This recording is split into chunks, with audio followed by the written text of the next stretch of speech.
Oraingo bideo honetan indarra, masa eta azelerazioa erlazionatzen dituen teoriak eta formulak ikusiko ditugu. Indarra, masa eta azelerazioa elkarren artean erlazionatuta dauden magnitudeak dira. Newtonek bere garaian 3 lege ezarri zituen edo deskubritu zituen nolabait parametro hauek edo erlazionatzen ditunak. Newtonen lehenengo legeak, inertziaren legeak, hauxe esaten digu. Kanpoko indar baten eraginik ezean, gorputzek pausagunean edo egidura zuzen uniformean jarraitzen dute. Zer esan nahi du horrek? Ikusi dezagun simulazio batetan. Gorputzo hau jartzen baldin badugu patinetearen gainean, ikusi dezagun nolako gorputza dan, 50 kilo jarritu patinete gainean. Lehenengo legeak esaten duen bezala, indarrik ez baldin badago, geldirik dagona, geldirik jarraitzen du. Eta bestalde, baita ere esaten diguena, mugimenduan dagona, mugitzen jarraituko du, eta ez da geldituko indarrik ez baldin badago.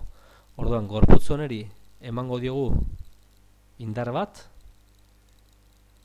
ikusten dugun bezala, abiadura onditu eginda, indar horren bitartez, baino behin indarra kendu egin degula, abiadura mantendu egiten da. Eta gorputza ez da gelditzen, mantendu egiten da.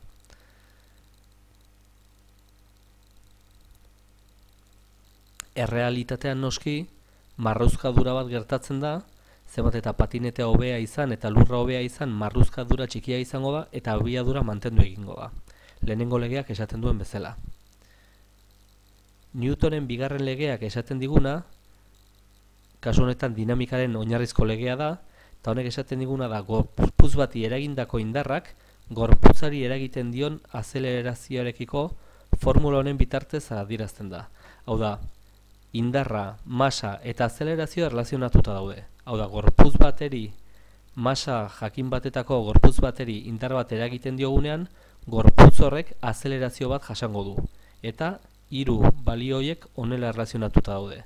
Hau da, masa, bider, gorputz horrek jasango duen azelerazioa izango da egin diogun indarra. Ikus dezagun horrek zer esan nahi duen adibide praktiko batetan. Kasu honetan, 50 kiloko masa duen kaja hau patineten honen gainean daukagu. Beraz, teoriak esaten duen bezala, gorputz honeri 10 newtoneko indarra ematen baldin badiogu, denbora guztian indar hori ematen ari baldin bagera, gorputz hori azeleratzen hasiko da. Hau da, abiadura geroz eta handiagoa izango da. Guazen jartzea kaja bat, esan dugun bezala.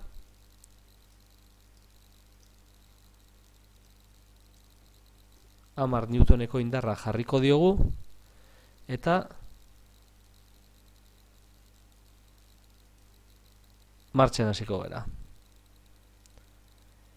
Ikusten dezuten bezala, abiadura pixkanaka handitzen ari da, gorputza edo gizona bultzatzen ari da heinean eta indar bat egiten ari da heinean, kasu honetan 10 newtonetakoa, indar honen bitartez abiadura pixkanaka handitzen joango da. Azelerazio hori handitzen baldin bada, barkatu indar hori handitzen ari baldin bada, handitzen baldin badugu, ikusiko dugu abiadura oraindik azkarrago handituko dela. Gozen ikusta beste adibide batetan. Kasu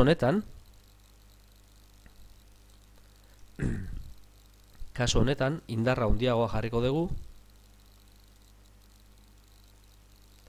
Jarriko dugu lehengo gorputz berdina eta indarra izango da 50 newtonekoa.